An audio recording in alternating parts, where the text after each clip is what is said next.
Hey, welcome everybody. Thank you for joining me on this beautiful Thursday.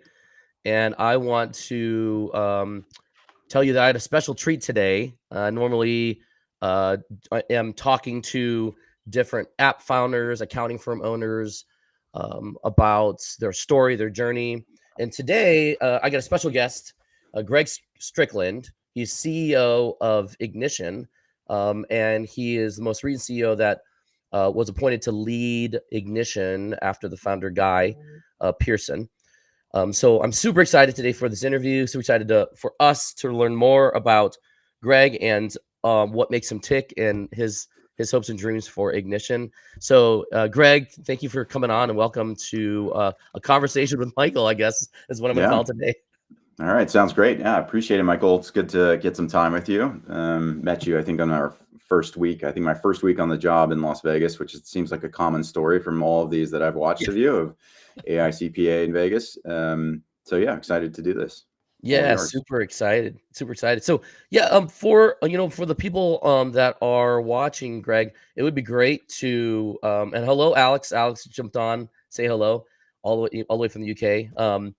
It'd be great, Greg, for you to kind of give a little bit of background for everybody. We know that your formal title today is CEO of Ignition, Sure. but give us just a little bit of the journey of getting there. Yeah, absolutely. Yeah, I'm a where to start? So, Bay Area native, grew up in San Jose. Went to Berkeley, lived all around the Bay. Just got obsessed with startups and high growth companies pretty early on. I tell the story that in college, I built a company with my two roommates and sold it for enough money for pizza and beer and got hooked. And that was it. So I grew up with a lot of these companies in sort of the backyard and was always obsessed with technology. So I've spent all of my career really in I would say the earlier stage scale up startups environment, and spent a bunch of time doing everything from helping build wine bars in airports. If you've ever traveled around and seen a Vino Volo, that was me for many years, helping, spending every Christmas and major holiday in an airport, building wine bars, and joined Box when there were about 18 people. Went all the way through sort of 7 years, sort of masterclass in SaaS and high growth company all the way through an IPO. Joined a company called Periscope Data, went all the way through an acquisition, then found myself sort of coaching and advising Wow. other startups as well. So I went through the whole professional services gig myself, figuring out how to price my services and realizing there's no real good sort of opportunity or resource out there to do it. And yeah, found myself at Ignition. The more I learned about it, the more I realized the people were awesome. The product was great, solves real problems for a lot of professional services businesses, and I was excited to go unlock some growth avenues and really sort of establish it strongly in the U.S. That's great. That's right. When we think about the audience of accountants, which Yeah. Ignition has traditionally been focused on, and now possibly expanding into other professions or verticals. When you think about that what is kind of made that different compared to the ICPs that you've worked Yeah. worked on in the past? Yeah. So a lot of B2B SaaS companies sell to B2B SaaS companies, as you'd expect. And so when B2B SaaS companies don't do well, B2B SaaS companies don't do well. So, go figure. But my wife's a CPA. I've been to many April 15th tax party. And I think when we first started dating, she was studying for her CPA exams. And so I went through the whole journey with her on it, and saw her become an auditor and then focus on tax work and move into some client advisory services around bookkeeping and whatnot. And now I've seen her be a part of firms that are buying other firms and trying to roll up legacy software into more streamlined technology. So I get a firsthand view every day, whether I want to or not, but mostly I do, on the sort of ins and outs of really kind of SMB mid-market accountants. And way back when, if you dig through the LinkedIn, you'll see some bookkeeping and some finance background. So I'm dangerous enough in Excel spreadsheet, but the finance team doesn't let me do that anymore. So, which is a good thing. Yeah. That's great. That's great. So you by marriage and proxy and consistent discipline training from your wife Yeah. have gotten familiar with this industry. You're familiar with what a lot of our audience is going through right now, which is the tax Yes. season and the Totally. discipline and grind of the tax season. So That's really wonderful. What gets you most excited about Ignition for 2025? Yeah, I mean, there's so many things. Like if you just go back to the core of what Ignition is and where it was built, it was really oriented around like let's help SMB service-based businesses streamline their cash flow. Like I mean, you can say in this catchphrase that cash flow is king, but the reality is like if you're an SMB and you Mhm. don't have a control on your cash flow, you can't pay your people, you can't pay your mortgage, you can't pay your bills, and you can't grow your firm. And so it's so critical, and it's Maslow's hierarchy of needs, sort of number one. And so when I think about the excitement of Ignition, it's like how do we help people more orient around their cash? Sorry, I'm glitching a little bit. How we can manage their cash flow. We talked a little bit about sort of pricing. How do you actually price your services? The whole industry, especially accounting, is going through a transformation, at least in the United States, and then more automation associated with the revenue side of running a firm. And so I think in those three buckets, there's a ton that we could probably dig into, but really, I'm all oriented about helping people have predictable cash flow so that they can sustain, run, grow their business, price their services at the right amount, understand through benchmarks and sort of social proof that they're priced at the right amount, and then do more with sort of less, right? How do I actually capture leads, translate those leads to prospects, move them down a funnel, keep profitable customers, and build my business. So those are the things that we're really working on. And there's a ton of other things we're working on, but those are the big ones that sort of highlight for me in the excitement of Ignition. No, that's great. Every business, every small business, and accounting firms are no different. They deal with cash flow challenges. And one unique thing with most of accounting, especially in the U.S. and tax firms, is cash flow management cyclical. They are bombarded right Right. now with work and with retainer deposits and tax work, but then Totally. it slows down all summer. And Yeah. they've all of a sudden done staffing up for this season. Well, they want to lose that staff for the summer, so they got to figure out cash flow for that. And then they get into the extension season, more cash comes Mm-hmm. in, That's and right. then November, December, everything goes dark and quiet, and it's like they've got no customers anymore, right? So there Yep. is this challenge, and so it's great that you kind of honed in on that top priority, which is a Mm-hmm. big reason why Ignition was started to really make that an easier process for firm owners like myself. Where where do you see other key challenges that you're focused on for the firms you want to help? What are the key Mm-hmm. challenges outside of cash flow that you feel like Ignition is going to be able to help solve, whether it does solves now or in the future you're trying to solve? Yeah, I mean, just digging on the seasonality, like this the accounting seasonality curve in the United States is a big smiley face, right? It's like people are super busy at the beginning of the year, and then summer slumps, and then they're busy ramping up in sort of Q4, October 15th, and then trying to renew all their customers and stuff for the tax season. And I've seen it many times, as you can imagine. So I do understand it, and that's why it feels like a lot of the industry is moving. I'm not going to say, well, maybe I'll just say it, that sort of tax returns are starting to become commoditized, right? And it's really that client advisory service or client accounting service, is however you want to sort of describe CAS, that is really the new thing that for me feels very normal. It's SaaS, right? It's SaaS for professional services. It's like you have a recurring relationship with your client throughout the year, and you're providing value at major touch points. And then, you do their tax return or you do their bookkeeping as well. But it's that client advisory services piece that I feel like almost Ignition was purpose built for. The reoccurring relationship is so strong and automated on Ignition's platform. So more associated with that, like how do you get more of those clients? Build a CAS, either it's a service or platform in the accounting space, and how do you track those leads and keep your staff busy through the times when everyone's not working 6 days a week, cramming through tax returns, and do more of the advisory work, whether it's it could be the bookkeeping side of it, or it could be fractional CFOs for, when you're selling it to businesses, outsourced accounting services for other companies. There's a ton, and I've seen it.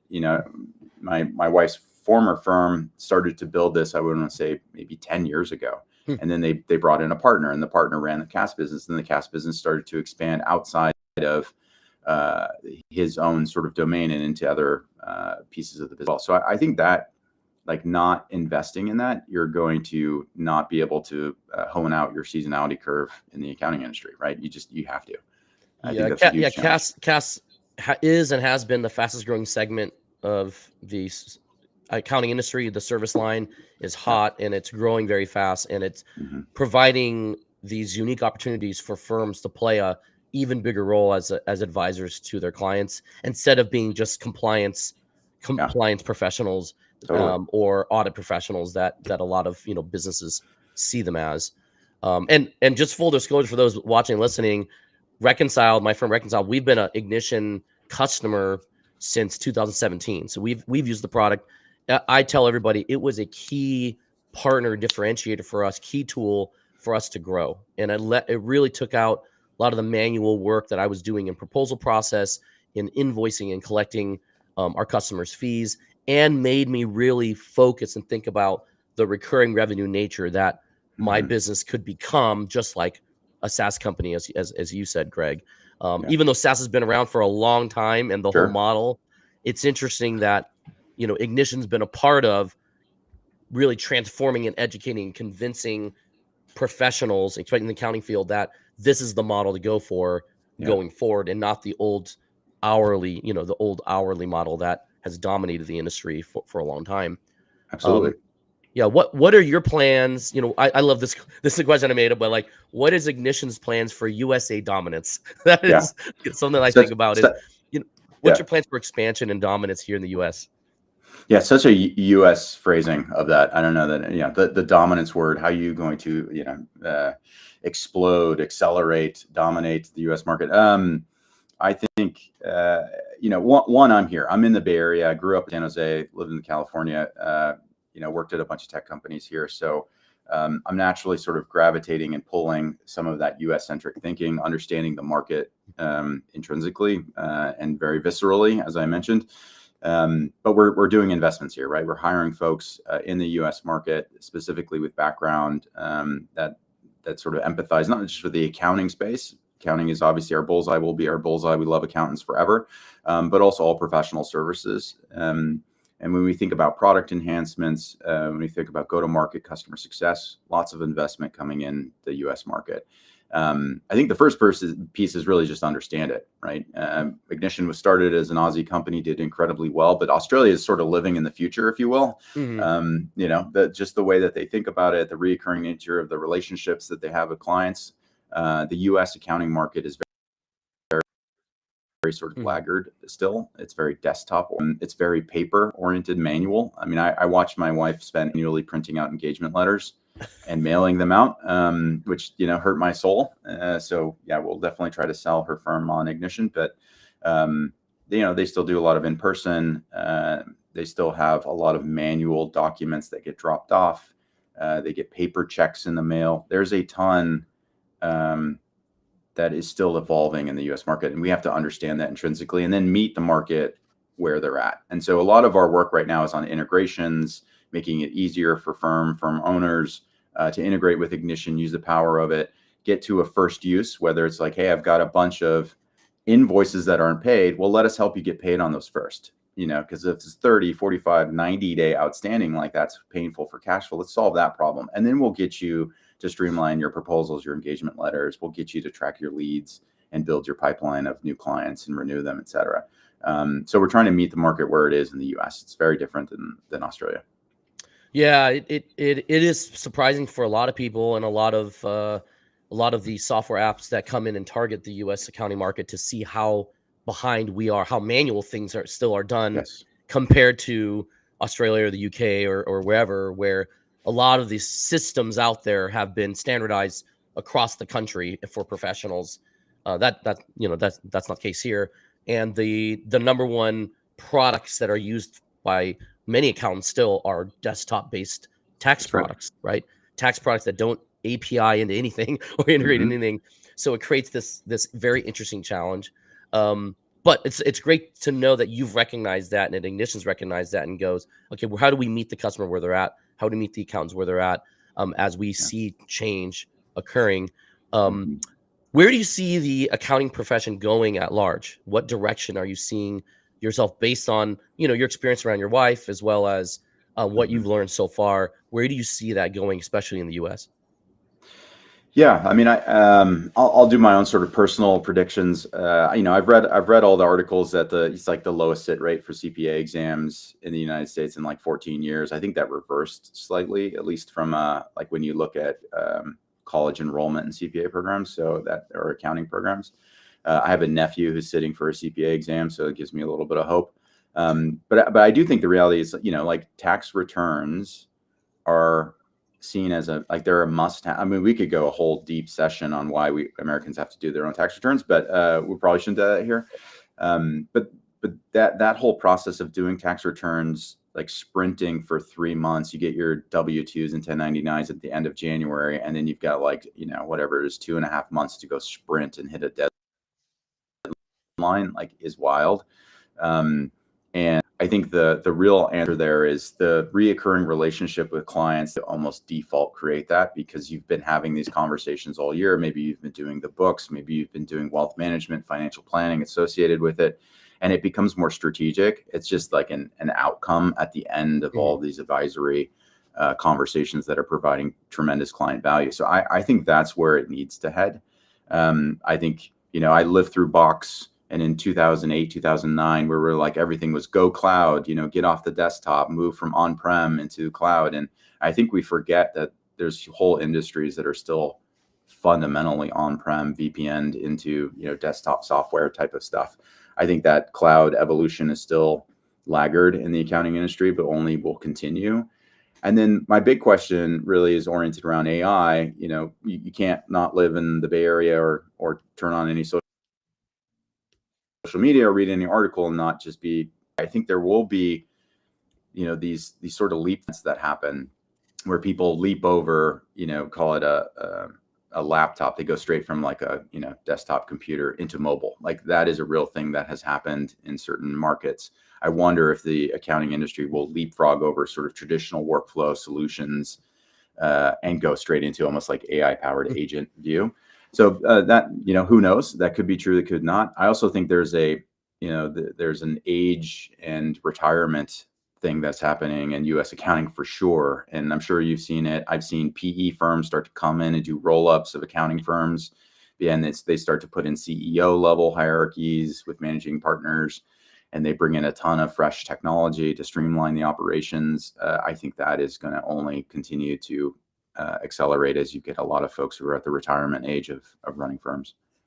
Yeah, those are very insightful. I totally agree on a lot of that. You mentioned the topic of AI. Obviously, that's a big trend, a big topic, and it's being spoken about. That technology change is being spoken about at most accounting conferences now, way faster than other technology I've seen in the past get scooped up and talked about. When Ignition looks at AI and the future of the product, the future of its strategy, how do you see AI crossing into Ignition's path, whether it's doing that now or in the future? Yeah, I think AI is a product problem, first and foremost, for every product manager that's running any kind of software solution, to be honest. And then there's we tend as humans to think incrementally. And so how do I incrementally improve said product with AI versus how do I fundamentally step change a workflow with the potential of AI? I think we're doing all the good basic stuff now, like everybody should be. You got to do let's use the best in class to help you auto populate that and streamline your workflow, et cetera. Like I think that's interesting and that's helpful, and everybody should be doing it. But you could you go all the way to, if we're about to launch deals and forms that helps people, I shouldn't say it, but CRM light for accountants and for professional services, right? It helps you do enough of what you need to do. You could imagine applying AI filters associated with that, with search, with being able to understand your clients better, all the services, to be able to do marketing automation that sends them relevant content that's either partially generated with AI and then QA'd. But then if you think the piece that I think about is the workflow component with sort of AI agents and how that starts to actually help boost productivity and help smaller firms scale almost exponentially without having to fight the sort of talent war. And so there's a lot of, I don't have great answers, to be honest. I have a lot of thoughts. So my short answer is we're doing all the good, juicy, basic stuff that I think will add efficiency and access to all of our customers and prospects. But then long range, we have a whole sort of thought process going around how do you really kind of jump over standard workflows and into a place where it's almost, you know, unrecognizable, but super easy to use. But this is, yeah, everybody's dealing with this. Everybody's thinking about it. It's still so early, so nascent that every morning you wake up and you're like, oh my God, I'm so far behind. And then, you know, you still realize that people are just figuring this out, right? It's a lot to ingest. That's great. Yeah, I agree with you on that.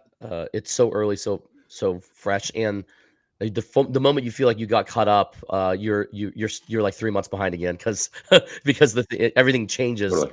everything's changing so fast. Yeah. Where do you continue to see? I mean, we talked a little bit about this, but I'd like to know kind of more specifically, where do you see even more growth opportunities for Ignition? You talked about, you know, potential other vertical markets, talked about other product features, talked about its integration with AI. But when you think about from your helm the direction of growth you're trying to take it, where are you kind of solely focused right now on the growth opportunities? Yeah, my team will know this, so hopefully they're smiling and that I'm not singularly focused. I tend to be focused on like multiple things and have multiple thoughts in my head at the same time. The reality is that Ignition has a ton of opportunity and growth levers that it could go deploy. The question is which one, in what order, and why. And so for me, I have a very, I'll call it experimental mindset associated with customer value. And so we have this sort of lightweight framework that's, you know, like what's the prove it of this? Does it provide, is it a minimal lovable product that we think our customers will love and that will provide value? And how do we know as fast as humanly possible? And so a lot of our product strategy is oriented around that right now. You know, we can make the best laid plans. That here's what we think our customers will love, but until it's in their hands, they're using it, they're adopting it, like, you know, you never know. And so we're really adapting and adopting that type of mentality of, there's a lot of things that we want to do and we're going to do associated with the product, but we want to have it in this sort of like, you know, beta version, like MVP beta, and then alpha and beta, and then GA model, so that we can get a tremendous amount of customer feedback and iterate. And so you'll see a lot of the stuff that we're launching this year is going to be in that sort of framework. So that's to the customer value piece, not just to new customers, but to our existing install base. And then you just think about the sort of traditional growth levers. You've got like geo expansion, right? And so we started in Australia. We still have barely tapped the US market. And so I'm super keen to go hard at the US market as growth lever. You also talk about, you know, small firms versus big firms.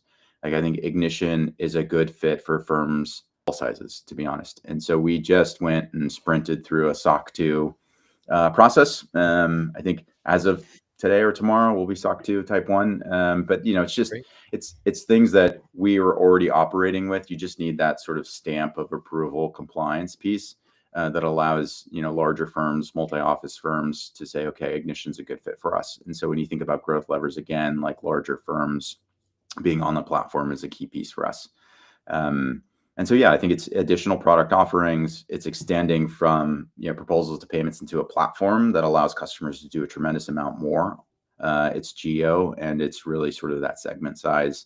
And then the sort of fourth one is the vertical, which you touched on. Like, I think Ignition, like a lot of our non-accountants and bookkeepers are from accountants and bookkeepers.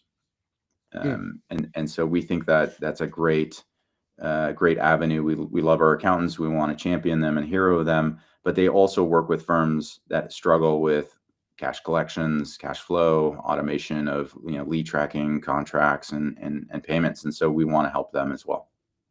That's, yeah. I've recognized we've recommended Ignition as an option for digital marketing agencies and really any professional services that has a recurring nature component to their revenue model. And it's surprising because you'd think these tools already existed, like there already be way better tools in certain industries that have done recurring revenue and contracts, but you often find that those tools are behind, or there aren't good solutions, and that most of the industry is still stuck in using Microsoft Word as their engagement letter and into a PDF, you know.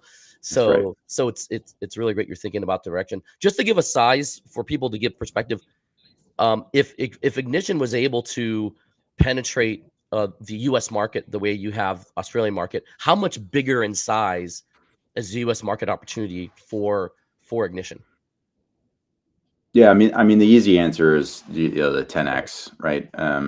Yeah. At sort of minimum, like, just looking at the bookkeeper market. So we launched what we call a solo plan in APAC in October, really oriented around the solopreneur, right?